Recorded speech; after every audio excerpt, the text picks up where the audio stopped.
출구 없는 극단 정치, 여기서 문을 열겠습니다. 구교영의 정치비상구 시작합니다.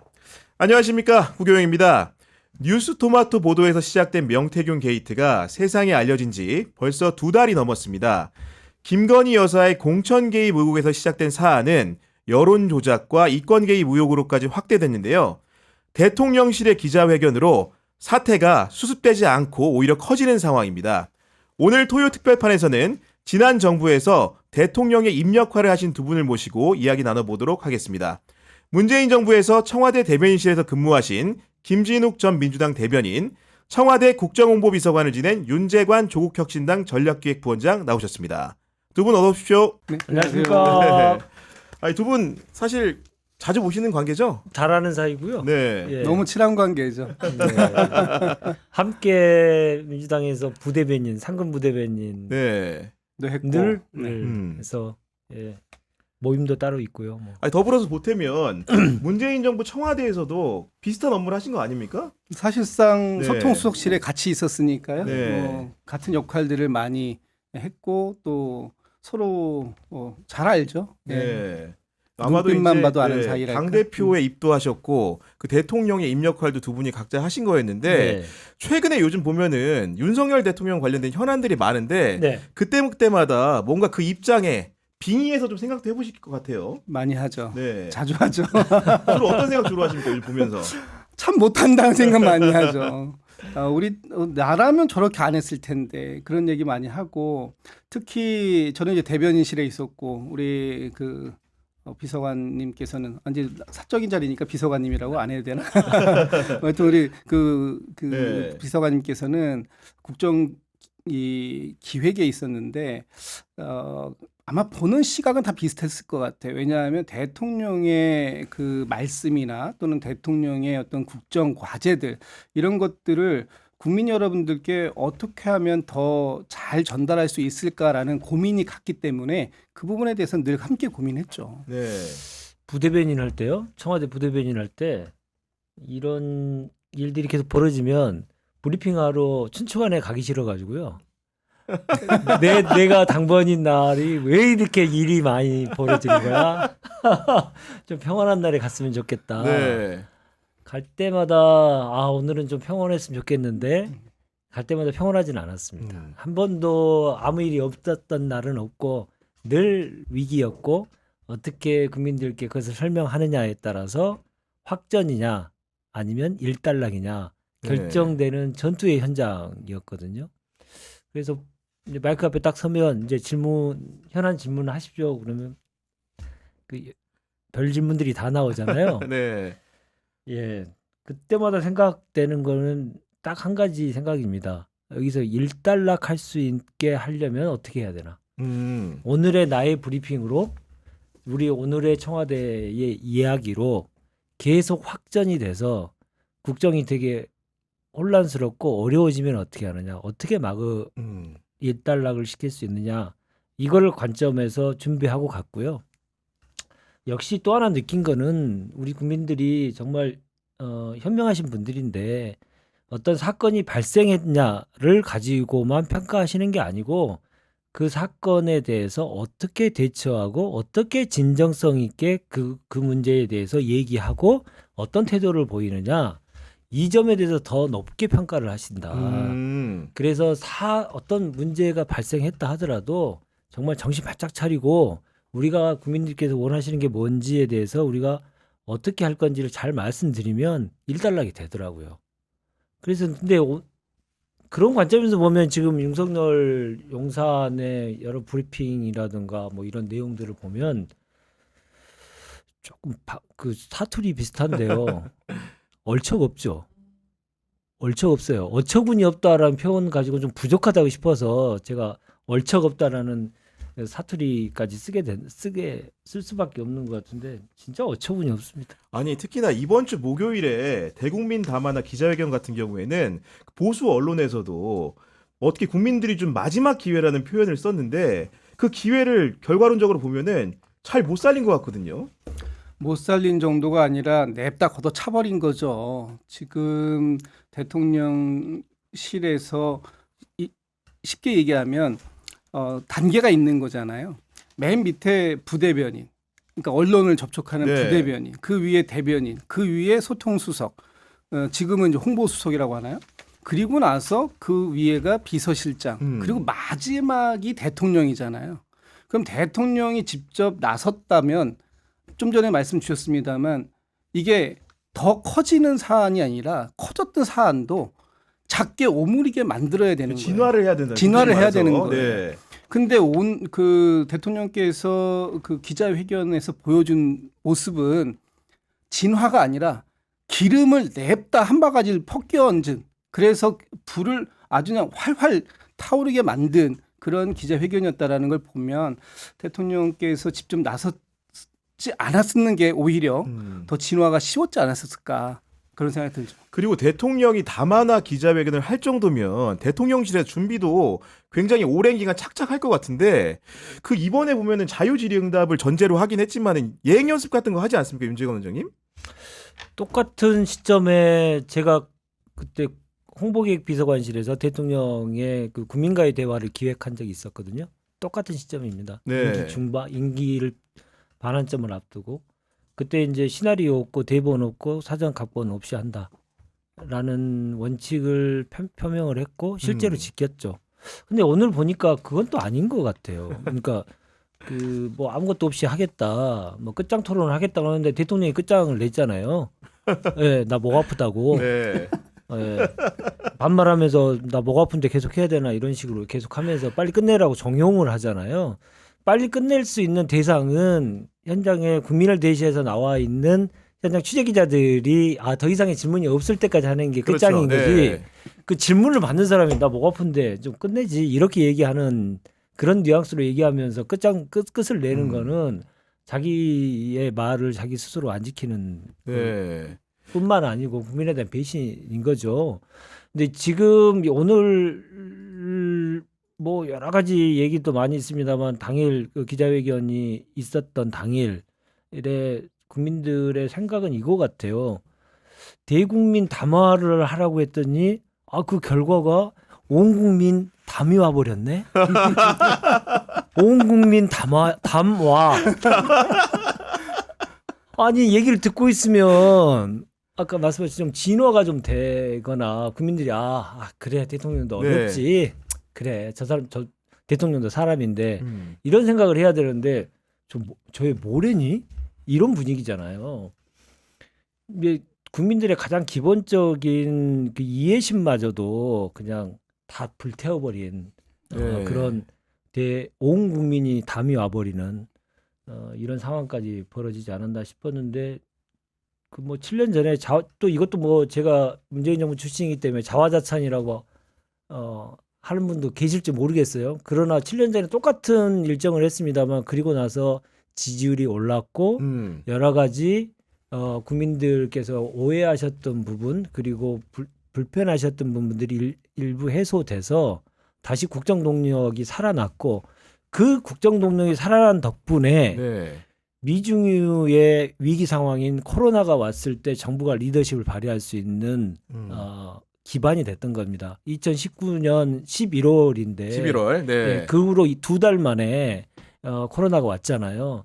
그때 이제 임기를 반환점 도는 시점에 국정 동력을 상실해 버렸다. 윤석열 대통령처럼 국민의 요구와 전혀 반하는 그런 대통령의 모습을 보여줬다 하면 대혼란이 왔을 겁니다. 그러나 대통령이 허심탄회하게 얘기 잘 하시네. 대통령도 사람이지. 믿고 한번 가보자. 이런 것들 때문에 우리가 그 어려운 상황을 잘 헤쳐나왔고 전 세계에서 찬사를 받았던 네. 그런 기반이 됐다고 저는 생각합니다. 우리 시청자 여러분들께서는 기본적인 ABC, 대통령실 ABC를 모르기 때문에 그런 분 세세하게 여쭤보면은 통상적으로 대통령이 담화를 준비한다. 그 원고 작성은 좀 어떻게 이루어지는 겁니까? 그러니까 이제 왜 해야 하는가가 가장 네. 기본이죠. 이게 기자회견을 왜 하는가? 그 목적에 맞게 내용이 준비돼야 되는 거 아니에요. 그렇다면은 이번 기자회견을 왜 했을까요? 이번 기자회견은 대통령의 지지율이 그 국정의 동력을 다 잃어버린다고 하는 그런 데드덕에 가까워진다고 네. 하는 20%가 무너져서 19%에 와 있고 또 김건희 여사에 대한 특검이라든지 이런 요구가 국민들의 요구가 70%에 가까워지고 그러다 보니까 결국은 대통령께서 안 할 수 없으니까 해야 되는 거잖아요. 물론 이제 끌려 나온 거예요. 예. 겉에서 보여지는 모습은 뭐 그 취임 반환점 이제 5년 임기 중에 정확하게 2년 반을 지낸 시점이기 때문에라는 거지만 사실상은 사과하기 위해 나온 거잖아요. 그렇다면 이 사과에 충실해야 됐다. 그러니까 이제 예전에 그 대통령실 지금 이제 예전에 청와대에서 한 거 보면 그러니까 왜 하는지가 명확하면 거기에 들어가야 될 내용이 쫙 나와요. 정확하게 맞춰서 맞춰서 네. 나오는 거죠. 예를 들면 지금 반환기니까 그동안의 전반기에 대한 평가, 그다음에 나머지 후반기를 어떻게 가져가겠다라는 그 미래 비전 네. 이런 것들을 이제 준비를 해야 된다라는 게 나올 것이고 그것들이 각 비서관실에서 그러면 취합해서 올려라라고 하고 뭐 이제 이제 정책적인 부분들이 특히 많다면 그런 부분들은 정책 비서관실을 중심으로 해가지고 다 올라오죠. 그러다 보면 정치, 경제, 사회, 문화 부문으로 해가지고 지난 2년 반 동안의 성과가 쫙 올라오면 이거를 뭐 10대 성과 뭐 이래 해가지고 하고 이런 걸 이제 하긴 했더라고요. 대통령실도 그 정책실장이 나오셔가지고 통해서 하셨죠. 네. 근데 이런 게 순서가 있는 거잖아요. 그러면 사실 억울할 수 있겠지만 잘한 것도 있겠지만 지금 잘한 걸 홍보하는 자리가 아니라 잘못한 걸 반성하는 자리라고 한다면 그걸 얘기했어야죠. 그러니까요. 저도 봤을 때 이게 대국민 사과가 예상된 상황에서 어떤 톤앤맨으로 담화를 하고 기자들의 질의에 응답하는가 이래 기대를 많이 했는데 그 네. 기대와 어긋났기 때문에 사실은 국민들이 반발하는 거 아니겠습니까? 네. 오늘 개 시즌 개사과 시즌 2라고 얘기하신 분들이 많이 있잖아요. 2021년도 딱 이맘때죠. 네. 전두환을 옹호하는 발언을 한 걸 가지고 사과해야 된다라는 얘기에 뭐 유감이다 하고 뭐 잘못했다 얘기해놓고 SNS에는 반려견한테 사과를 주는 사진을 올려가지고 국민들을 정말 분노케 했던 그런 적이 있었잖아요. 근데 딱 3년 만에 딱 다시 또 재판됐잖아요. 근데 그때 이제 국민들께 저렇게 사과에 대한 진정성이 없는 사람, 저런 사람이 지도자를 뽑고 나면 국민들과의 괴리로 나라가 망할 것이다. 나라가 정말 큰일 날 것이다. 라고 이제 많은 분들이 우려를 했었는데 그게 현실이 됐지 않습니까? 진짜 우리가 어떤 일이 최고 지도자와 관련돼서 어떤 일이 국민의식과 전혀 부합하지 않은 어떤 행동을 한다는 걸 그냥 넘어가서는 정말 큰일 난다라고 하는 교훈을 얻어야 돼요. 네. 오늘 사과를 보면서 2021년도에 개사과 그 사진을 다시 한번 하면서 우리가 지도자를 어떻게 뽑아야 될지에 대한 판단을 꼭 해야 됩니다. 그러면 그렇지 않으면 우리 이러한 이 참담한 상황이 우리 생에 다시 한번 오지 말라는 법 또 없다라는 생각을 오늘 더 하게 됐고요. 네. 저는 이제 청와대에 있을 때 이제 의전비서관실에서 이렇게 그 목적이 정해지면 그게 형식과 대통령의 태도를 통해서 투영이 돼야 되는 거죠. 정확하게 드러날 수 있게 해서 그 본질이 왜곡되지 않는 방안이 뭐가 있을지를 주로 고민을 많이 했었죠. 그게 이번 대국민 담화 보면 일단 사과를 하는 15분 중에 15초 딱 서 있었잖아요. 예, 잠깐 일어나서 사과한다고 하고 계속 앉아 있었잖아요. 두 번째, 국민들이 그렇게 꼴보기 싫다는 이거 있잖아요. 이거. 한동훈 대표 만났을 네, 때. 한동훈 대표 만났을 때 그 모습, 그 모습을 그대로 유지하고 그리고 사과하는 사람의 진정성은 눈빛에서 나오는 건데 그 눈빛이 전혀 사과하지 않는 눈빛이었고 두 번째로는 대통령의 손동작이 오버 액션을 계속하더라고요. 그러니까 이게 그 대통령 모시면서 저도 뭐 원래 성격이 그렇지 않는데 그 섬세하게 좋게 말해서 네. 섬세하게 바뀌더라고요. 의전을 하다 보니까 의전할 때 그래서 이런 내용을 말씀을 드립니다. 예, 그 카메라를 응시하시고. 근데 워낙 이제 문재인 전 대통령께서는 이제 진정성이 있는 분으로 다들 정평이 나 있는 분이니까 저희들이 그런 세세한 것까지는 다 안 드려도 됩니다만은 이 형식에 있어서 왜 이렇게 선택했는지에 대해서 설명을 드리면 그걸 수용을 다 하셨죠. 근데 오늘은 정상이 머리가 있는 참모라면 대국민 담화를 하는 이제 15분 정도는 앉아서 하지 않고 일어나서 서서 하고 스탠딩으로 하고 스탠딩을 그렇죠. 하고 사과니까요. 음. 스탠딩을 하고 그 다음에 기자의 일문일답에 대해서 앉아서 할 수도 있는데 시작을 앉아서 하더라고요. 야 정말 문해구나라는 생각을 많이 했어요. 그러니까 앞에 5월, 8월에 담화와 기자회견을 할 때는 집무실에서 담화문을 낭독하고 내려와서 기자회견을 했으니까 아마도 형식적으로 오늘은 브리핑룸에서 시작했다. 거기다 의의를 둔 것 같은데 말씀 들어보면 사과라는 건 받아들인 사람이 진정성을 느낄 수 있게 그런 태도의 형식을 더 강력하게 취했어야 된다는 거 아닙니까? 당연하죠. 만약에 오늘 그런 문제의식을 못 느꼈다라고 한다면 제가 청와대 참모였다면 오늘 그 현장을 준비했던 사람들은 솔직히 저부터 사직서를 냈어야 됐다라고 생각을 해요. 그만큼 위기의식을 못 느끼고 있는 것이다라고 봐야 되는 것이고 방금 진짜 좋은 지적이었어요. 대통령께서 이렇게 목례를 해가지고 사과까지 했잖아요. 네. 그런데 일어나서 사과하시고 그것도 뭐 오랫동안 한 10초, 20초를 그러고 계셨던 게 아니라 바로 자리에 앉는 이런 모습은 이걸 보는 사람들이 지금 뭐 한 거야 라고 느끼잖아요. 사과한 거 맞아? 이렇게 느끼잖아요. 네. 너무 잘못됐다. 이제까지 뭐 역대 정부의 대통령들께서도 사과한 적 꽤 많이 있으세요. 뭐 노무현 대통령도 하셨고 이명박 대통령도 하고 박근혜 대통령도 하시고 뭐 사과를 했지만 그런 사과의 모습들 오늘 뭐 이렇게 보니까 그 기사에들 이미 많이 네. 다니던데 그분들 정확하게 서서 정확하게 사과의 마음을 이 표현으로 담았습니다. 그런데 오늘 그런 게 안 보이잖아요. 그렇다면 기획이 잘못된 것이다. 기획이 잘못된 상황에서 메시지도 너무 나빴다. 그리고 일단 사과의 기본은 ABC라는 게 있잖아요. 사과할 때 대상이 누군지, 누구한테 사과를 하는 건지, 또 무엇을 잘못했다고 하는 내용이나 이런 것들이 굉장히 구체적으로 나와야 되는데 없어요. 주변의 일로 국민께 걱정과 염려를 드리게 했다. 너무 불특정 다수야 주변은. 네. 내 주변 누구? 네. 내 주변 누구? 우리 엄마? 네? 뭐 이런 건지 모르겠고 제 불찰이고 부덕의 소치다. 죄송하다. 사과드린다. 근데 무엇을 잘못했다라는 건지 알겠어요? 누구한테 하는 겁니까? 전혀 이 사과의 어떤 준비가 안 되는 거 네. 아니냐. 그냥 하라니까 마지못해서 했는데 그마저도 표현이 전혀 안 됐다.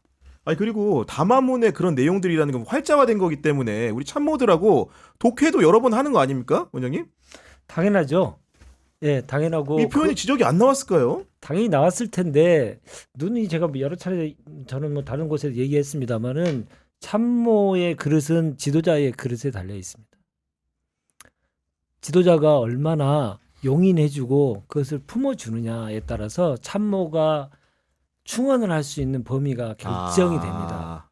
그러니까 그 참모의 생활을 많이 해보면서 내가 만약에 대통령이 나의 뜻을 나의 얘기를 완전히 개묵사를 했다면 네. 난 다시는 못할 것 같았거든요. 그게 대통령의 권위죠. 근데 그걸 수용해 주셨습니다. 그러니까 다시 옛날로 돌아가서 그 7년 전에 이때 대통령께 그렇게 말씀드렸어요. 그때 나름의 저희들은 위기였는데 위기의 질은 완전히 다르죠. 예. 다른데 그때 위기였을 때 대통령 시나리오 없게 하겠습니다. 아예 그 선포를 하고. 예. 예. 시나리오 없게 하겠습니다. 대통령에게 어떤 질문이 나올지 모르겠습니다. 그러나 국민들이 지금 대통령에게 바라보는 거는 생방송을 진짜 생방송을 보고 싶어 하십니다. 대통령이 진심을 보고 싶어. 각본 있는 드라마가 아니라 각본 있게 하지 말고 순서도 그래서 정하지 않겠습니다. 참석자도 저희들이 정하지 않겠습니다. 방송국에서 다 하도록 그렇게 하겠습니다. 난리가 났어요. 청와대가. 난리가 났어요. 윤재관이 홍보기획 가더니 의전을 했다는 사람이 사고 쳤다고. 그때 저희 비서관님하고 저하고 이제 보고를 갔었는데 정말 말이 많았거든요. 다른 참모들이 다른 네. 참모들이 어떻게 대통령을 그렇게 무방비 상태로 노출을 하느냐. 전 국민 앞에 생중계로. 근데 그게 우리가 그 당시에 어려움을 극복할 수 있는 토대라고 생각했고 그것을 기획하는 순간 우리의 목적은 달성되기 어렵다. 두 번째, 우리 대통령은 나는 믿는다. 우리 대통령의 진심과 실력과 그리고 기본적인 품위 이런 것들을 믿기 때문에 대통령을 믿고 그냥 가면 된다. 자꾸 우리가 첨가제 넣으려고 하지 말자라고 했는데 말들이 많았어요. 근데 잘 끝났죠. 네. 그래도 말들이 많아요. 다음 날. 근데 그때 대통령께서 어떻게 하셨냐면요. 제가 저의 그 청와대 일기라는 나의 청와대 일기라는 책에도 넣었는데 갑자기 점심시간에 전화해서 부르시더라고요. 그때 홍보기획 비서관실 전체를 부르시더라고요. 그래서 좋은 데 가서 밥 사주실 줄 알았죠. 근데 그게 아니고 구내식당으로 부르시더라고요. 구내식당으로 불러가지고 2,500원짜리 밥 사주시더라고요. 근데 잘못된 거 아니에요? 그게 가장 큰 칭찬이셨어요. 아. 왜냐하면 너네들이 뭐 다른 부서들에서 말들이 많지만 내가 흡족했으니까 이 사람들이라고 밥을 먹고 그 밥 먹는 모습을 전 직원이 다 볼 수 있는 위치에서 밥을 1시간 넘게 먹었어요. 더 이상 잘한 거니 왈가왈부하지 마라. 그리고 이번에 너네들이 판단했던 것이 옳았다라고 하는 것을 인정해 주신 거죠. 그 리더는 이렇게 칭찬하는 거고 이렇게 사람들에게 그 참모들이 일할 수 있는 환경을 조성해 주는 게 리더인 건데 지금의 리더는 그 리더가 아니잖아요. 그냥 더 뭐 심한 말을 하긴 좀 그렇습니다만은 오늘 같은 날은 정말 하고 싶은데 네. 조금만 참겠습니다. 왜? 탄핵해야 되니까요. 아니 김진욱 대변인 같은 경우에는 사실은 많은 그 대표들 이렇게 모셨는데 뭐 경기도에도 계셨고 민주당에도 네. 계셨고 그렇죠. 그 위기는 누구나 있지 않습니까? 위기를 대처하고 뭔가 국민 앞에 서서 입장을 얘기할 때 그 사람들의 태도를 통해서 배워야 될 부분도 있는 거잖아요. 그게 이제 실력이 나오는 거예요. 실력은 좋은 순간에 나오는 게 아니라 위기의 순간에 나오는 게 진짜 실력입니다. 그리고 이게 정치적으로 어떤 이분들이 정치적으로 굉장히 고수구나라는 걸 느낄 때, 그러니까 이분들이 그냥 뭐 몇 선의 다선 중진 의원이고 뭐 이렇게 도지사가 됐고 역대 장관을 역임했고 이렇다고 해가지고 실력이 좋은 게 아니에요. 이분들이 그 과정 속에서 본인들의 나름의 철학이라든지 이런 것들을 만들어 오는데 그것들이 어느 순간에 딱 이렇게 빛이 날 때가 있는 거죠. 좀 전에 우리 윤 비서관님 진짜 좋은 말씀 많이 하셨어요. 그건 리더가 본인이 끌어내줘야 되는 거예요. 그래야 그것을 받쳐주고 있는 그 참모들이 그걸 믿고 할 수 있어요. 그러니까 그런 부분들에서 이번에 되게 아쉬움이 있다라는 건데 제가 이제 뭐 구체적으로 어느 분은 어떻더라라는 걸 얘기하긴 좀 그렇고 다음에 개인적으로 네. 제가 말씀드릴게요. 좋은 건 얘기해도 됩니다. 네. 일테면 이런 게 있어요. 제가 모셨던 어느 분은 그 예전에 이제 김대중 대통령을 모신 일화를 얘기해 주시는데 보면은 사람들한테 왜 이게 홍보가 안 돼? 그런 답답함이 있잖아요. 특히 이번에 뭐 윤석열 대통령도 그렇다고 하더라고요. 국정수행에 우리는 대해서. 잘하고 있는데, 네. 야 우리는 정말 잘하고 있는데 왜 국민들이 이걸 몰라주는 거야? 니들이 도대체 어떻게 하길래 이게 이렇게 홍보가 안 돼? 내가 4대 개혁이니 뭐니 지금 엄청 하고 있잖아. 이렇게 하잖아요. 그랬을 때 이 부분을 갖다가 이렇게 얘기하시더라고요.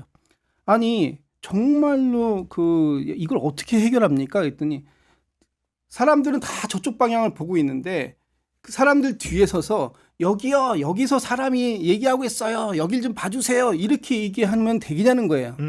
안 된다는 거예요. 네, 안 되겠죠. 어떻게 하면 되겠냐 했더니 사람들 앞에 가서 얘기하면 간단한 거다. 이걸 예전에 DJ께서 말씀하셨다. 사람들이 보고 있는 방향 앞에 가서 여러분 제가 이렇습니다라고 얘기해야 사람들이 고개를 끄덕여 주지. 네. 사람들이 다 등 돌리고 있는데 그 앞에 가서 그 뒤에 가서 얘기한들 내 뒤에서 누가 뭐라고 그래? 아무도 안 들어준다. 이런 말씀하신 분도 계셨어요. 리더는 사람들이 어디를 바라보고 있는가를 정확하게 지적해 주는 게 리더라고 저는 생각하거든요. 사람들이 지금 어디를 보고 있습니까? 사람들이 지적하는 방향이 다 한 방향을 가리키고 있잖아요. 맞아요. 네. 김건희 여사가 지금 잘못하고 있다. 모든 이 지금 윤석열 정부의 국정 운영의 난맥상은 김건희로부터 나온다. 출발이다. 네. 여기를 지금 지목하고 있다면 그 자리에 가서 얘기를 해야 되는 거죠. 아, 이거 여러분들 이거 잘못이라고 느끼십니까? 그럼 고치겠습니다. 고치되 제가 스스로 고친다고 하면 여러분들 마음에 안 들 수 있으니까 어떻게 하면 될지 국회에서 특검법 주세요. 그럼 제가 특검 거부 안 할게요. 이렇게 하면 간단한 거예요. 이렇게 하면 2시간씩 할 이유가 없는 없죠. 거죠. 답을 원하는 답을 줬으니까. 원하는 네. 답을 그냥 바로 주면 되는데 그 얘기를 안 하려고 하다 보니까 무리를 낳다 보니까 조선 제일의 사랑꾼이라는 비아냥마저 듣게 된 거 아니냐. 네. 제가 담화에서 크게 담화를 들으면서 그러니까 그 기자분들이 질문하는 일문일답은 좀 이따 얘기하시기로 하고 담화에서 딱 3가지를 짚고 싶더라고요. 첫 번째는 사과였었어요. 그다음에 두 번째는 이렇게 말씀하시더라고요. 2027년 5월 9일 임기 마치는 순간까지 모든 힘을 쏟아 일하겠습니다. 전 이거 일부러 말씀하신 거라고 봐요. 자기 임기를 깨알같이 챙기죠. 그렇죠. 지금 사람들은 나한테 하야를 얘기하고 있고 네. 임기 단축 개헌을 얘기하고 있지만 택도 없는 얘기 하지 마. 완벽하게 선을 그어버린 거죠. 그렇죠. 네. 딱 선을 긋는 거죠. 또 하나는 뭐냐면 뭐 4대 개혁이니 이런 거 빼고 당정 소통 강화 이걸 통해서 유능한 정부가 될 거다라고 하는데 저는 이거 그러면서 야당 얘기 한마디도 안 했잖아요. 딱 한마디예요. 지금까지 내가 세워온 국정 기조에는 잘못된 게 없으니 나 믿고 따라와. 당에서 왈가왈부하지 말고 그리고 또 아까 그 질문 중에 하나 이런 게 있었잖아요. 요거 관련해 가지고 어떻게 당정 관계 어떻게 가져갈 것이냐니까 일을 열심히 하다 보면 하나가 된다. 근데 그 일은 누구 일이에요? 대통령이 하겠다는 일을 군말 없이 잘 받쳐주면 네. 우리 싸울 일 없잖아. 그러니까 내가 하겠다라는 것만 조용히 받쳐주면 돼. 한동훈 대표 당신의 역할은 그거야 라는 걸 너무 명확하게 이 담화에서 얘기를 하시니까 더 이상 뭐 나머지 질의응답을 들어야 될 이유가 하나도 없을 것 같은데 난 딱 그렇게 느끼더라고요. 네. 거기 추가시키면 몇 가지만 조금만 더 있지 않을까 싶어요. 저는 네. 2027년 아까 임기에 뜨악했어요. 임기를 지목하길래 언급하는 순간 근데 오늘까지 생각을 해봤어요. 무슨 의미가 있을까? 그래도 2시간이나 공중파를 탔는데 무슨 의미가 있을까? 어처구니 없다 뭐 말고는 뭐가 있을까? 첫째, 자백은 하나 했잖아요. 공천 개입했다고. 그건 자백한 겁니다. 당에다 전달했다잖아요. 단순한 공천이 잘 되도록 해달라. 이런 정도만 가지고 친박 잘 공천을 하게 해달라라는 의견을 전달한 것만 가지고도 본인이 기소해서 2년형을 받았잖아요. 근데 누가 추천들을 해주길래 그거 당에다 전달했다. 라고 해서 본인 스스로 자백을 능동적으로 자기가 공천에 개입했다라고 하는 사실을 오늘 자백을 했다. 저는 그렇게 보이고요. 또 하나는 확인의 사실이 있잖아요. 대한민국 권력 세월은 진짜 김건희다. 그거는 윤석열도 인정했다. 김건희 여사의 핸드폰은 윤석열은 못 보지만 대통령의 핸드폰은 김건희 여사가 네. 다 보고 단문까지 했다는 거죠. 참칭해서 네. 단문까지 다 했다는 거잖아요. 뭐 그런 내용들에 대해서는 의미가 있지 않을까라는 그런 스스로 위로를 네. 하고 있습니다. 네. 아니 보니까 결국은 윤석열 대통령이 이렇게 오늘 대국민 담화와 기자회견을 할 수밖에 없었던 조기할 수밖에 없었던 배경에는 가장 큰 이유는 지난주 목요일 날 나왔던 본인의 육성 파일 김영선 전 의원의 공천과 관련된 그 육성 파일 아니겠습니까? 네. 김영선 좀 해줘라. 근데 그 부분에 대해서 명확하게 말씀 안 하시더라고요. 뭐 전화 통화가 왔는데 통화를 뭐 일반 전화로 했는지 아니면 텔레그램 통화를 했는지 잘 기억은 안 나는데 전화가 왔는데 섭섭할 수 있겠다 생각해서 전화는 받아줬다. 너무 좀 성의 없는 거 아니에요? 지금 이 부분이 방금 전에 우리 윤 비서관님 말씀하신 것처럼 본인 스스로가 전달한 걸 인정했고 그것이 공천 개입이다라고 얘기하는 건데 마치 대통령 당선인이기 때문에 아무 문제 없다. 대통령 당선인이 진짜 날아가는 새도 떨어뜨린 아니면 그렇죠. 하늘에 있는 별도 따올 수 있는 자연인이 그런 아닙니다. 네. 최고의 가장 권력이 모여 있는 집전의 순간 그 순간이 당선인의 마지막 밤 아니에요? 마지막 날이잖아요. 내일부터 대통령이 되면 그때부터는 뭐 진짜 권력을 견제받고 아무리 많은 뭐가 있어도 다 그 참아내야 되지만 당선인이기 때문에 그럼 당선인의 한마디에 의해서 청와대도 옮기고 네. 관저도 가서 외교부 장관 관저도 뺏어오는 마당에 지금 내가 누구 한 사람 이름을 얘기했는데 그게 뭐? 라는 식으로 얘기하면 정말 우리가 얼척이 없는 거죠. 당황스러운 거죠. 그래서 그런 부분들에 대해서는 진정성 있는 해명이 됐다라고 얘기하기 어려울 것 같고요. 뭐 얘기가 나온 김에 오늘 뭐 20몇 개의 질문을 받았다고 하는데 그 중에 우리가 이제 가장 그 관심이 많은 게 특검이잖아요. 특검. 네. 특검 받을 거냐라고 물어봤더니 이렇게 하시더라고요. 특검을 국회가 결정하느냐 마느냐를 국회가 결정하고 특검을 꾸리는 것도 국회가 결정하고 그러니까 제도적 위헌성을 상당히 길게 주장했어요. 이러면서 예. 이것이 자유민주주의 국가에서는 없다. 그리고 삼권 분립을 위반하는 거다 이렇게 얘기를 하시더라고요. 그러면 우리가 지금까지 한 10대 번의 특검을 네. 했습니다. 그중에는 윤석열 대통령이 특검을 책임지고 한 케이스도 있었고요. 본인이 특검 스타예요. 네. 네. 그러면 본인이 그 당시에는 위헌 줄 몰라서 본인이 특검을 맡아서 했나요?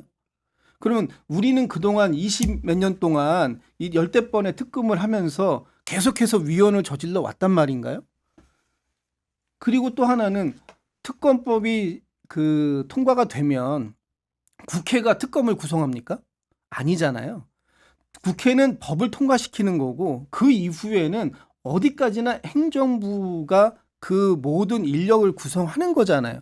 그런데 마치 이 특검에 들어가는 한 사람 한 사람을 다 국회가 임명하는 것처럼 이렇게 말씀하시는 거 네. 잘못됐고 심지어는 이걸 얘기하시면서 사법작용이 아닌 정치 선동이다 라고 말씀하시고 수사도 일사부재리의 원칙을 적용해야 하고 수사를 여러 차례 받는 사람들의 인권도 생각해야 된다. 김건희 여사 무혐의를 재수사해도 되겠느냐 그 얘기를 그렇게 푼 거죠. 그러니까요. 네. 아니 이렇게 풍부한 논리를 가지고 계신 분이었나? 라는 생각이 들어서 너무 당황했다. 네. 아니 저는 개인적으로 이게 누차 말씀드리지만은 참모들하고 회의를 해서 나온 답변일 거 아니에요. 아니, 이건 너무나 예상 질문이잖아. 그런 상식적인 생각을 이제 버리세요. 상식적인 생각을 하는 사람은 윤석열하고 똑같은 사람이에요. 상황 인식 능력이 자기의 잘못됐다고 스스로 생각 한번 해봐야 돼요. 윤석열은 한 번도 우리가 상식으로 생각하는 걸 해본 적이 없는 사람이에요. 그렇다면 2년 반을 우리가 그렇게 살아왔잖아요. 그러면 다시 생각했을 때 예상을 했을 때 저 사람은 상식에서 벗어난 일을 할 것이다. 상식과로 완전히 정반대의 길을 갈 것이다 라고 생각하는 게 우리의 상식이 돼야 돼요. 오히려 정답에 가까우려면 근데 우리는 아직도 네. 국가 지도자가 대통령이 이렇게 가겠지. 예? 이 정도는 하겠지라고 해서 2년 반 전에 있었던 2년 반까지는 어느 정도 통용됐던 그런 게 지금도 있을 거라고 우리는 착각하고 있는 거 아닐까요? 아니 왜냐면 저는 지금 이 명태균 게이트 때문에 이 사달이 난 건데 그 최초의 그 대통령실의 해명을 미적거렸잖아요. 그러다 나중에 나눈 해명이 대선 경선 때까지는 접촉을 했지만 뭐 그 이후에는 접촉이 없었다고 했는데 녹취가 딱 나와버린 거 아닙니까? 아 그것도 네. 옛날 방식으로 생각하는 거예요. 하루만 사는 사람들인데요. 당장만 하면 되는 거고 오늘 그 얘기가 나왔잖아요. 오늘도 참모 탓을 하더라고. 잘못 탓을 보니까, 했잖아요. 네. 내가 그렇게 얘기했는데 얘가 뭐 설명하는 과정 전달하는 속에서 과정에서 이상하게 네. 했다라고 하는 거잖아요. 그러니까 도저히 상식이 안 되고 본인 육성이 나왔는데도 불구하고 오늘 같은 그 반응을 보일 정도면 우리가 정말 상식으로 생각하는 하려고 네. 하는 우리의 노력 자체가 아무런 무의미하다. 무의미하다. 아니 근데 저도 보면 그 대통령 답변 속에 있는 얘기는 기사는 다 받아보는 것 같아. 대변실을 통해서. 네. 기사가 나오면 대통령이나 부부에 관련된 영부인에 관련된 얘기일 경우에 통상적으로는 우리가 어떻게 이제 예를 들면 속칭 대변인실도 취재를 해야 기자들한테 설명할 거 아니에요. 어떻게 취재를 하고 어떻게 알려줍니까 이게? 그러니까 이런 이제까지 우리가 봐왔던 대통령실의 그런 허무맹랑한 네. 그런 해명이 나온 거예요.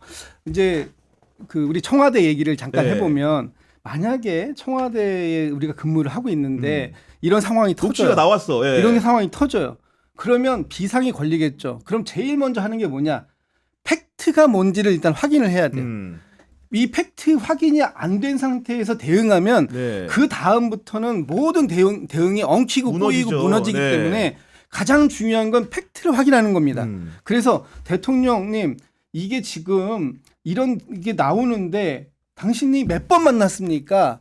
진짜 통화한 적 없습니까? 있습니까? 저 거의 취조하듯이 물어봐야 보통 돼요. 그렇게 물어본다는 거죠. 예. 물어봐야 되는 거예요. 네. 이걸 누가 물어보느냐? 비서실장, 수석 이런 분들이 가가지고 물어봐야 돼요. 취조하듯이 물어봐야 돼요. 당신 정말 확실하게 기억하셔야 됩니다. 여기서 만약에 답변이 잘못 나가면 첫 번째 일보 대응이 잘못 나가면 그 다음부터 나가는 건 다 거짓말처럼 들리기 때문에 확실하게 말씀하십시오라고 해서 받아와야 되는데 네. 그걸 못 받은 것 같아요. 그러니까 처음에 2번밖에 안 만났다 그랬는데 그 얘기 나오자마자 뭐 반나절도 안 돼서 4번 만났는데 그러니까 네. 이렇게 또 되고 그다음에 그래 경선 때까진 만났어. 그런데 경선 이후에는 안 만났어. 본선 들어가서는 뭐 그 당에서 케어했기 때문에 만날 이유도 없었어 그랬는데 취임 전날 취임 통화했는데 전날 통화한 게 딱 나오잖아요. 네. 이런 건 뭐냐 하면 대통령이 정확하게 기억을 못했거나 아니면 대통령에게 묻지 못했거나 아니면 나는 잘 기억이 안 나는데 야 그거 저기 그 우리 김 여사한테 가서 물어봐라고 했는데 아무도 김 여사한테 가서 물어보지 못했거나 뭐 이런 거 아니면 해명이 안 된다. 네? 첫 번째 그런 부분들이 있고 두 번째는 지금 대통령께서 김 여사를 생각하는 인식의 수준이 완전히 우리하고 달라요. 아까 상식이 안 통한다 그랬는데 이렇게 말씀하시더라고요. 대통령 부인은 대통령과 함께 선거를 치르고 도와야 하는 입장에 있었다. 그랬기 때문에 그 사람이 하는 얘기가 이게 국정농단이라고 한다면 국어사전을 다시 써야 된다. 나 이 대목에서 완전히 나 쓰러졌잖아요. 야, 이런 사랑꾼 앞에서 나는 도대체 뭘 한 건가? 나는 우리 와이프한테 네. 정말 죽을 죄를 짓고 있는 건 아닌가? 국정 개입, 선출되지 않는 자의 국정 개입을 정당한 조언이라고 했잖아요. 조언 권한이 없는 사람인데 조언을 한다. 예. 조언을 한다고 해서 이제 그 조언을 했다에 우리의 상식적인 범위가 있잖아요.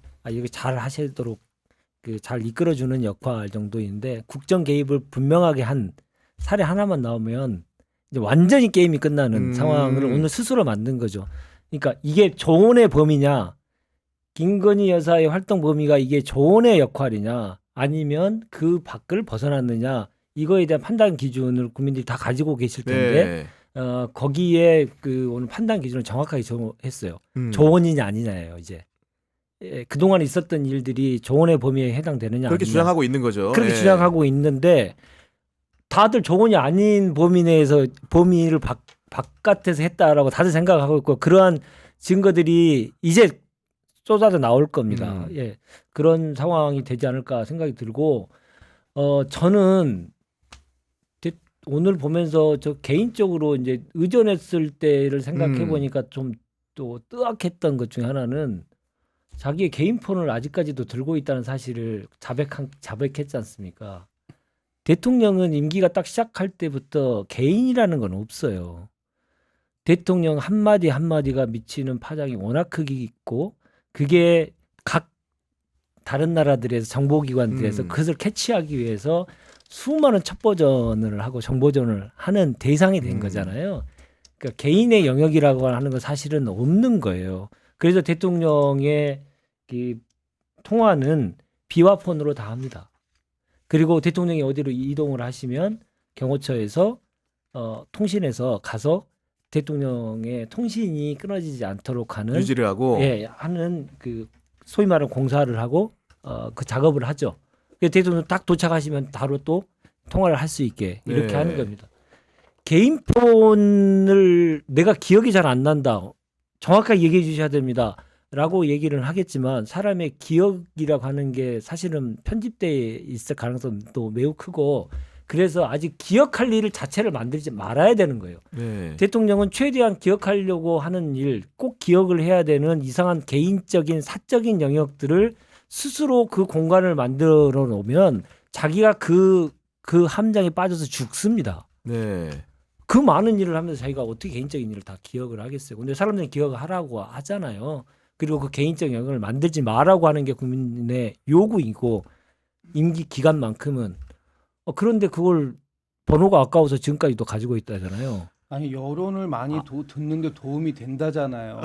아니 그걸로 그거 유튜브만 보는 걸로 알고 있는데 그리고 맛있는 술집 찾아보고 나하고 그동안 친하게 지냈던 사람들한테 일일이 이게 내 새 전화번호야라고 얘기해주기가 번거로워서 그러셨다는데 아, 그거를 뭐라고 할 수는 없는 거 아닌가. 그럼에도 불구하고 관리를 잘 못했다 이렇게 말씀하시는 것 저는 뭐 지금 오늘 나온 얘기들이 너무 주옥 같아서 그 얘기들을 다 곱씹어 보려면은 사실은 뭐 한 시간 시간이 가지고는 모자라요. 모자라니까. 아니 대통령의 네. 보안 국가 조금만 보안 좀- 유출 혐의도 예. 조사해야 될 것 같아요. 끝나고 나서. 아니, 우리 대통령실 저기 미국한테 도청 당해도 뭐 그 조사 안 하는 것 같던데 뭘. 그러니까 그런 부분에 대해서 더 이상 문제 삼지 말아라는 걸 대통령이 선언적으로 몸소 했다. 선언을 예. 해주신 거다. 아니 근데 아. 그걸 왜 본인이 결정합니까?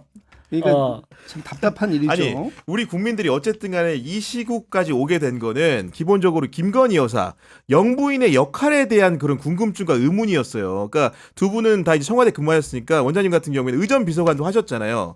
영부인이란 사람은 원래 어떤 사람이고 어떤 역할을 해야 되는 겁니까? 그것도 다시 얘기하는 게 참 무의미하다 생각이 드는데 다 흐트러져 버렸어요.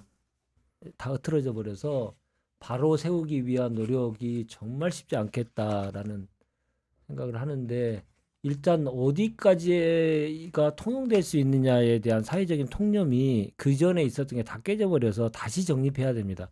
그래서 과거의 사례는 사실은 과거 사례일 뿐이고 앞으로 우리가 이런 참담한 상황을 목도하고 그것에 대해서 국민이 분노했다면 앞으로는 어떻게 할 것인지에 대해서 어떻게 해야 되는지 좀 공론을 재정립을 해야 된다. 해야 된다라고 생각해요. 근데 그래서 과거에 얽매일 필요는 서로 없고 새로 정립해야 된다. 네. 특히나 우리가 이제 촛불 혁명이 있고 난 다음에 새로운 정부를 할 때 제일 먼저 생각했던 건 과거의 전례에서 전례를 참고는 하되 거기에서 절대 귀속되거나 하지 말고 오히려 그 전례를 뛰어넘을 수 있는 방법을 가지고 계속 고안해자. 그게 이제 기본적인 첫 해의 국정 방향들이었죠.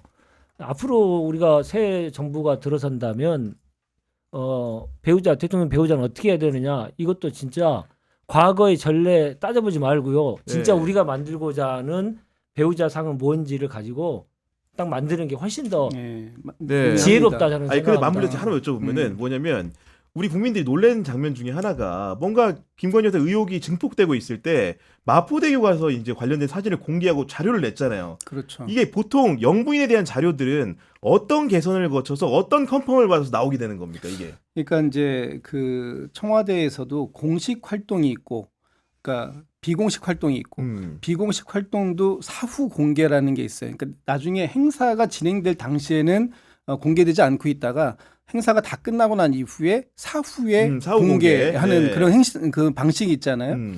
근데 이번에 김건희 여사의 우리 마포대교 시찰은 사후 공개였던 거죠. 맞아요. 기자들에게 사전에 공개하지 않고 다녀오신 이후에 사후에 공개한 건데 사후에 공개하면서 사진을 18장을 내셨잖아요.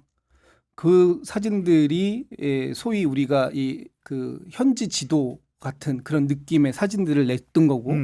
근데 이런 사진들이 이번이 처음이냐? 사실 그렇지 않았죠. 지난 2년 반 동안 쭉 그려왔어요. 심지어는 대통령실에 마크까지 간 워터마크라고 하지 않습니까? 맞아요. 네. 그게 들어가 있는데 그 무슨 화보집을 낸 것 같은 그런 느낌의 사진도 굉장히 많이 우리가 그리고 국민들의 받아봤잖아요. 사진을 도대체 누가 고르냐는 거예요. 예. 그 사진을 원래대로 한다면 정상적인 케이스라면 1차적으로는 전속이라고 해서 대통령과 대통령 내외분을 찍는 전속 사진사들이 있죠.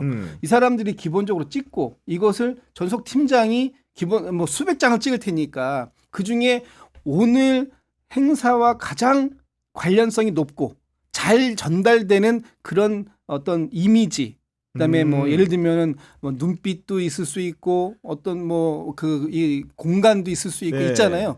가장 오늘 행사와 맞는 컨셉의 사진이 뭘까를 고르고 그것들에 대해서 이제 그 뭐 홍보 기획이나 의전이나 또는 부속실하고 상의를 좀 해서 결정해서 언론에 릴리스를 하는 경우가 있어요. 그리고 정말 급한 케이스에는 1차적으로 먼저 의전 전속 팀장이 결정을 해가지고 선별을 해서 예. 몇 장을 먼저 내는 경우는 있죠. 네. 그러나 이렇게 뭐 10대 장씩 나가는 상황을 임의적으로 하진 못하고 그리고 이게 내보내다 보면 몇 번 내보내다 보면 여사께서는 어떤 사진의 컨셉을 좋아하시는구나가 딱 나와요. 그렇죠. 사람들이 알겠지. 일하는 사람들이니까. 왜냐하면은 네. 피드백이 올 거 아니야. 야, 이 사진 누가 내보냈어? 아니면 야, 그 사진 좋더라. 여사께서 그런 사진 좋아하시더라. 네. 이런 피드백들이 그 안에서 돌고 오기 때문에 금방 알아요. 그래서 찍는 각도도 결정하고 그다음에 찍고 난 이후에 고를 때도 여사께선 이런 사진 좋아하시겠지 이런 걸로 가는 거거든요. 그래서 그렇게 가면 안 되는데 지금은 그렇게 된 상황인 것 같다라는 네. 거. 그런 상황이 좀 안타깝다라는 얘기 좀 말씀드리고 싶네요. 아까 질문에 제가 너무 교장 선생님 같은 말을 해가지고 보태서 말씀해 주시죠. 시청자들께 너무 죄송스러워서 네. 어떤 영부인 상황이어야 되냐. 첫째, 오드리 헵번 흉내내지 않는 사람, 마포대교 순찰 안 가는 사람, 해외 나가서 명품 쇼핑 안 하는 사람, 그리고 사진 찍힐 때마다 센터 본능을 발휘하지 않는 사람, 그리고 대통령을 오빠라고 부르지 않은 사람, 네. 주가 조작 안 할 사람, 그리고 추리닝 입고 외부 사람 안 만날 사람, 뭐 이런 사람 정도는 돼야 되지 않냐라는 이 국민적인 공감대는 당연히 이루어지지 않을까요? 근데 제일 큰 그 사항은 역시 이것도 대통령입니다. 대통령이 확실하게 내가 역사적으로 임기 때도 그렇고 역사적으로도 그렇고 내가 평가받으려면 당신의 공적 자제가 필요해. 자제해줘. 그게 나의 성공의 지름길이야. 딱 끊어줄 줄 아는 대통령의 기본적인 철학과 그릇이 있어야 되는데 아까 참모도 마찬가지고 영부인도 마찬가지예요. 다 용인해버리잖아요. 오늘 그거 보니까 못할 것 같아요. 왜냐하면 네. 대통령께서 안 되죠. 이렇게 말씀하시더라고요. 그럴 능력이 있는 사람은 이제 뽑아야죠. 일단 공개적인 대외 활동에 대해서는 내가 한동훈 대표 얘기 듣고 자제시킨 게 아니라 이미 자제를 시키고 있었어. 네, 그런 과정이라고 설명했죠. 그런 과정에 네. 있어라고 했고 그러니까 이 기자분께서 그러면 비공개 활동에 대해서는 어떻게 조치하실 거냐 이렇게 물었어요. 그랬더니 첫 말씀이 부부싸움을 많이 해야 할 것 같다라고 하시더라고요. 그 얘기는 뭐예요? 대통령의 생각과 여사의 생각이 다르다는 거잖아요. 그렇죠. 예. 대통령은 자제시키고 싶은데 여사가 자제가 안 된다라는 얘기를 하시는 거잖아요. 그랬기 때문에 부부싸움을 할 수밖에 없는 상황인데 이제 그걸 좀 해보겠다라고 하시는데 이제까지 안 된 분이 앞으로 되겠느냐. 이제까지 대통령의 모습을 오늘 못 바꿨는데 내일부터는 바꿀 수 있겠느냐라는 얘기하고 똑같은 거라 네. 저는 이 말도 사실은 믿을 수가 없다. 아니 맞물려 가지고 우리 국민들은 특히 김건희 여사의 해외 순방 동행 여부에 큰 관심이 있는 것 같아요. 그걸 솔직하게 좀 말씀해 주십시오. 오늘 네. 데려가겠다고 선언한 네, 거잖아요. 했는데 네. 그 해외 순방 동행, 네. 배우자 동행이 필요한 겁니까 아니고 솔직히 냉정하게. 지금 상황에서 간들 무슨 이익이 있습니까? 이익 하나도 없습니다. 안 할 수도 있어요. 그 가시면 이제 하시는 주요 역할이 이제 동포간담회에 이제 내외가 함께 참석을 하시고 그리고 요새는 이제 한류에 대한 관심이 워낙 많으니까 우리의 문화를 소개하는 행사를 만들어서 한류 확산 붐을 조성을 하는데 그런 일정들을 많이 하시죠. 그리고 각 나라마다 요새는 이제 한국어과가 워낙 많이 맞아요. 있기 때문에 네. 한국어과 한국어과 가셔가지고 격려해 주시고 이런 역할들을 하시는 건데 그게 뭐가 중요합니까?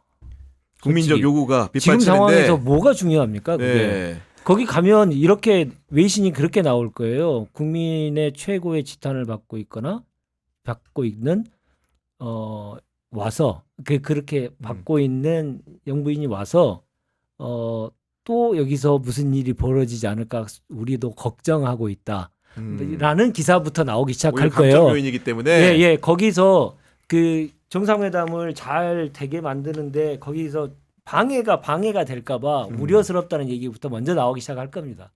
국익에 뭔 도움이 되겠습니까? 그러니까 지난달에 체코 가셨을 때 체코 언론에서 김건희 여사와 관련된 부정적인 기사가 나왔잖아요. 그 기사를 소위 마사지라고 하자. 이제 이런 표현 좀 뭐라고 해야 될까요? 그러니까 수정해달라고. 수정 보완해달라. 수정 보완해달라고 우리 대사관이 밤낮 없이 뛰었다라는 거 아니에요. 이런 불필요한 일이 있을 수 있고 또 한 가지는 지난 22년도 11월 달에 김건희 여사가 캄보디아 가셨을 때 그 말 많은 사진 연출 사진. 오드레 예, 뭐 이렇게 아이를 안고 예. 있는 저는 뭐 그 사진의 뭐 순수성은 좀 인정해주고 싶어 하는 쪽임에도 네. 불구하고 그 사진을 찍는 날 어떤 일이 있었냐 하면 이 각국 정상들의 부인들이 참여하는 앙코르와트를 가기로 되어 있었던 날이에요. 그게 공식 일정이에요. 그런데 그 공식 일정을 누군가가 얘기했다는 거 아니에요. 비행기 떨어질 것 같은데. 그래서 그 일정을 취소하고 만든 일정이 개인의 독단적으로 개인 일정을 만든 게 그 아이를 만나는 거예요. 물론 심장병을 가진 아이를 이렇게 만나고 그 관심을 표명해 주는 건 좋은 일이죠. 그렇지만 공무로 나갔는데 그럼 지금도 이 외국에 같이 여사가 가야 되는 이유가 의전 때문에 의례적인 관례 때문에 그렇다라는 거잖아요. 그런데 갔는데 공적인 행사는 안 가시고 네. 비공개 일정을 별도 자기가 행보를 별도 하지 일정을 않았냐? 한다면 네. 굳이 안 가도 되는 거잖아요. 이런 사례가 이미 있어 왔는데 네. 뭐 그 국익을 따지고 여사가 가서 국익에 도움이 되실 게 뭐 얼마나 있을지 모르겠습니다만 저는 100번 양보해도 이번은 아니지 않나. 그런데도 아유 여사가 그 무슨 유폐 당하는 것도 아니고 위리안치 당한 것도 아닌데 이 저 집안에만 저렇게 있으면 얼마나 갑갑할까라는 걸 미리 배려해서 같이 갑시다. 가서 그 코에 바람 좀 넣고 옵시다라고 하신다면 국민들 진짜 이 복장은 터질 거다. 오늘 끝날 때 대통령의 모습 얼굴을 한번 영상으로 한번 다시 한번 보십시오. 너무 즐거워하거든요.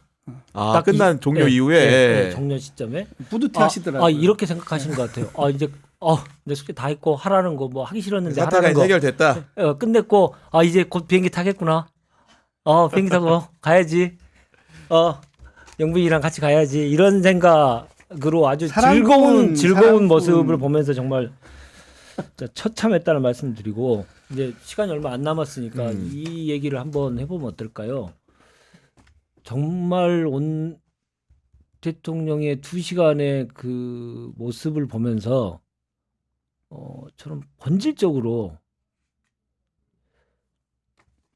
위기라고 느끼기는 하고 있을까? 위기는 위기라고 느끼고 있을까? 위기 자체라고 느끼고 있는 걸까? 아닌 것 같아. 저는 그런 느낌이 계속 들었어요.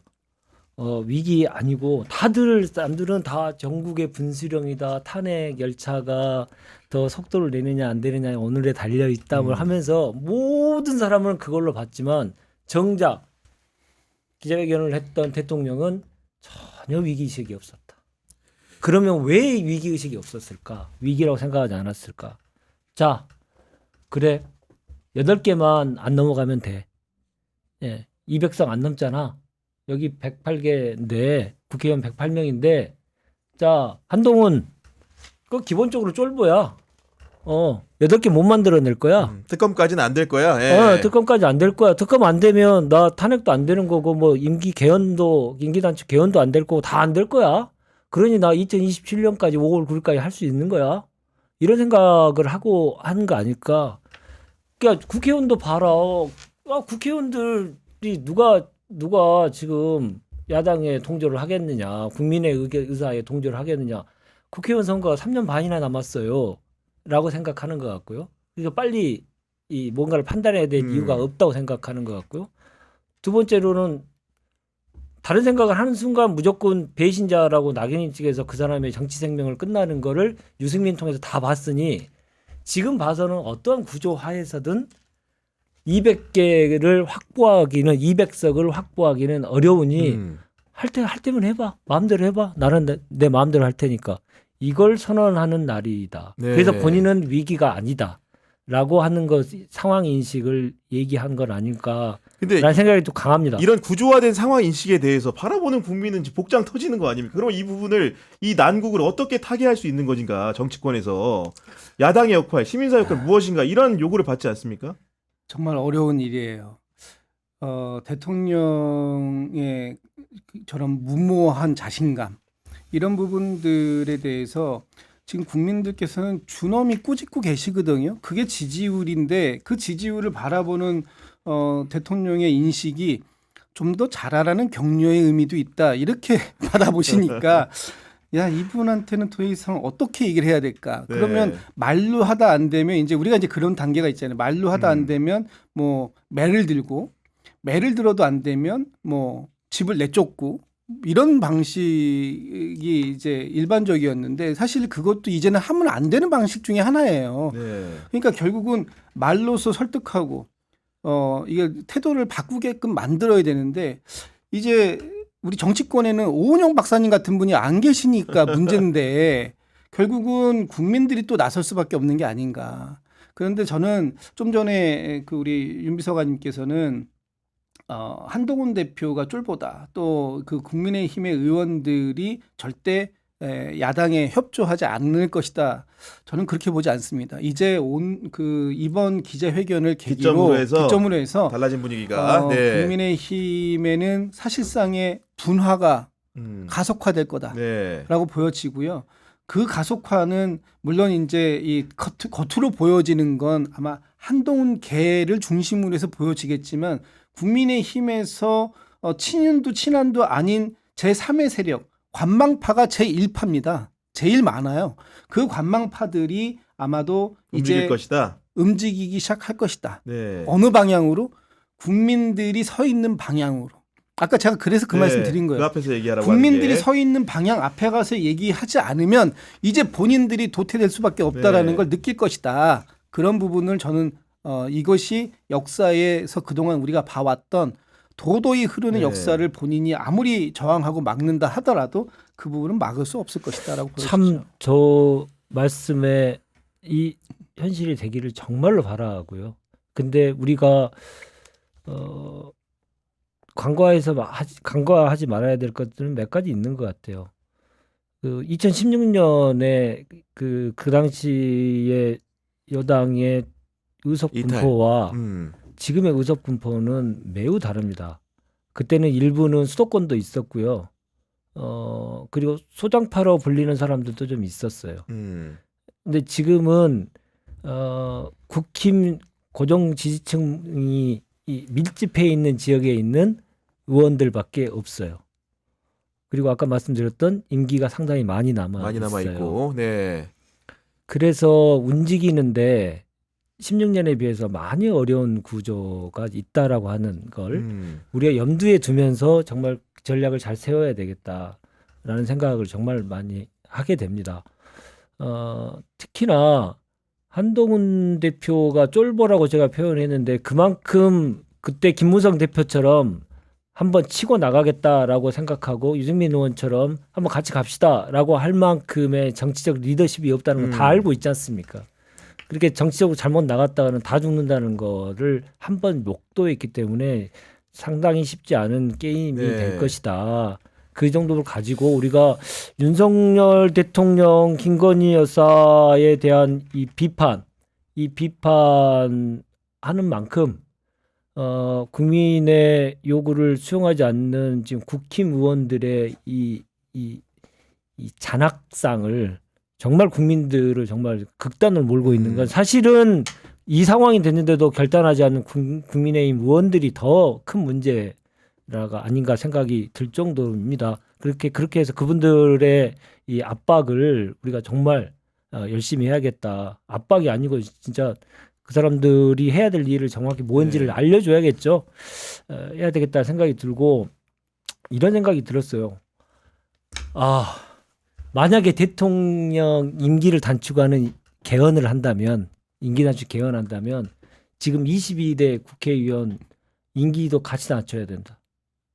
라는 생각이 들 정도였어요. 그렇게 국민의 의식을 받지 못하는 의원들, 국힘 의원들이 계속 있는 한 대한민국의 이런 불행은 계속 갈 거기 때문에 할 거면 같이 해라. 라고 그렇게 생각할 만큼 제가 절실하다. 절실하게 우리가 느껴야 그 된다. 말씀엔 동의하지만 그 얘기까지 가면 넘어올 사람도 안 넘어올 것 같으니까 그 부분은 개인의 생각을 하시고 저는 그럼 당연히 개인의 생각이죠. 가장 현실적인 부분부터 좀 해야 될 것 같아요. 일단은 김건희 여사 특검에 대해서도 오늘 그 이후로는 아마도 국민의힘에서도 이제 더 이상 이거를 관과하고 모른 척하고 그냥 갈 수는 없을 거다. 그렇다면 우리도 지금 많이 열어놨잖아요.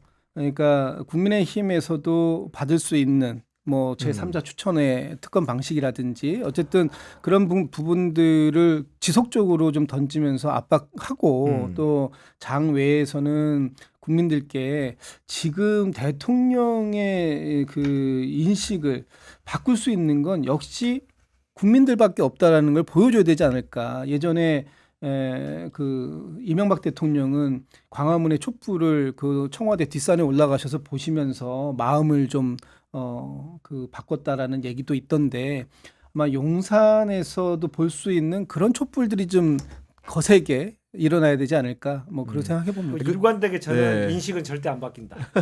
그 사람 인식을 바꾸겠다고 생각하는 그분의 인식이 바뀌겠다고 생각하는 것도 이젠 지쳤다. 안 바뀔 거다. 안 바뀔 걸 전제를 하고 우리의 길을 국민의 시간을 함께 가야 되겠다. 저는 개인적으로 그렇게 생각합니다. 끝으로 이제 짧게 한 가지만 두 분한테 여쭤보면은 사실은 두 분 얘기하다 보니까 뿌리가 같은 느낌이 많이 들어요. 근데 각자 지금 보면 한 분은 민주당에 계시고 한 분은 조국 혁신당에 계신데 어쨌든 간에 지금 뭔가 지금 국면이 전환하는 상황 속에서 그 두 정당이 10월 16일 재보선에는 굉장히 앙숙처럼 느껴질 정도로 다퉜거든요. 지금 시간에서는 어떤 공생의 시간을 계획하고 있는지 궁금합니다. 아니, 형님 먼저 얘기하셔야죠. 형님 먼저 하세요. 마청부터 말씀하도록 해야죠. 우리가 뭐 싸웠나요? 형제들도 집에서 같이 한 엄마 뱃속에서 나온 형제들도 좋은 순간도 있고 또 나쁜 순간도 있어요. 싸울 때도 있죠. 그렇지만 싸웠다고 해가지고 그 싸움 했던 것을 언제까지 기억하고 꽁하고 있으면 안 되잖아요. 그건 뭐 빨리 털어야죠. 그건 빨리 털고 지금 이제 또 우리가 함께 공동으로 대응해야 하는 눈앞에 큰 적이 있잖아요. 뭐 적이라는 표현보다는 사실 지금 이 정부가 국민들을 너무 힘들게 하니까 특히 왜 겨울에 이 추운 겨울에 이렇게 또 힘들게 하려고 하는지 모르겠는데 같이 농패딩 따뜻하게 입고 의류 산업 발전을 위해서 손에 핫팩 2개씩 들고 네. 같이 손 붙잡고 같이 모여 앉아 있다 보면 또 과거에 우리가 함께했던 시간들 생각날 거고 함께 또 오늘 대통령께서 좋은 말씀 하시더라고요. 함께 일을 열심히 하다 보면 잘 될 거다. 그래서 뭐 저도 그 교훈을 이제 그렇죠. 지표 삼아서 역시 자주 만나고 자주 밥도 먹고 하면은 뭐 또 좋아진다고 하시니까 저희도 길에서 만나면 반갑게 인사하고 옆자리에 같이 앉아서 좋은 얘기 많이 하면 되지 않을까 싶습니다. 정당의 부모는 국민이잖아요. 네. 그 국민에게 효도를 잘하려고 서로 간에 각자의 생각들을 좀 얘기하는 과정 속에서 국민들 보시기에는 뭐 티격태격하는 모습이라고 생각하시는 것 같은데 그 부모에게 효도하려고 하는 자식들의 노력이 어떨 때는 조금 더 뭐 좀 소리가 나는 경우도 있고 어떨 때는 소리가 안 나는 경우도 있는데 이번에는 좀 소리가 좀 났다 이렇게 좀 생각해 주시면 되고 뿌리는 같죠. 근데 우리는 역사적 책무가 있죠. 5년 만에 정권이 바뀌어서 이 참담한 지경에 이르렀기 때문에 우리가 지금 민주개혁 진영이 좀 더 파이를 키우기 위한 노력들을 각자의 노력들을 다 하고 있는 거잖아요. 근데 그게 이제 그 한 바구니 안에서 할 수도 있고 다른 바구니 있지만 사실은 조금의 차이와 함께 서로 노력하면서 더 확실한 정권 교체 그리고 더 확실한 성공하는 대통령을 만들어내기 위한 우리의 노력들을 서로 간에 열심히 하고 있는 것이다. 이렇게 생각해 주시면 가장 좋을 것 같아요. 뭐 그렇게 해서 이번에 티격태격해서 우리 뭐 따로 살림 해가지고 각자의 길을 간다. 그건 아니고요. 당연히 우리 합심할 것이고 특히나 이제 16일 날 공동 집회를 어제 논의가 다음 주 토요일인 거죠? 네. 논의가 된 걸 보시더라도 우리가 이 무도한 정권을 끝장내는데 조국 혁신당이 어디를 가겠습니까? 예. 그 국민들께서 아이 저러다가 민주당하고 삐땅서 타고 뭐 잘못되는 거 아니야? 이렇게 하실 때 계속 말씀드렸어요. 저희들이 그럴 사람입니까? 저희들이 그동안 살아왔던 삶이 있습니다. 그거를 부정하십니까? 걱정하지 마십시오. 그렇지. 조국 대표가 그럴 사람이 아니지. 이렇게 다들 인정을 네. 하고 계세요. 다음 주에 내 옆자리에 앉으세요.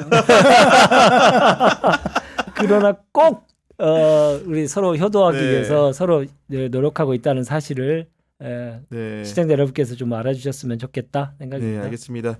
정치권의 핵심 참모를 지낸 두 분과 함께 현 시국을 진단하고 경험담까지 듣는 시간을 가져봤는데요. 앞으로도 각자의 자리에서 품격 있는 정치, 공생하는 정치를 잘 보여주길 부탁드리도록 하겠습니다. 국영의 정치비상구는 월요일 오후 4시에 또 여러분 찾아뵙도록 하겠습니다. 경향TV 구독, 좋아요 꼭 부탁드립니다. 긴 시간 시청해 주셔서 감사합니다. 고맙습니다.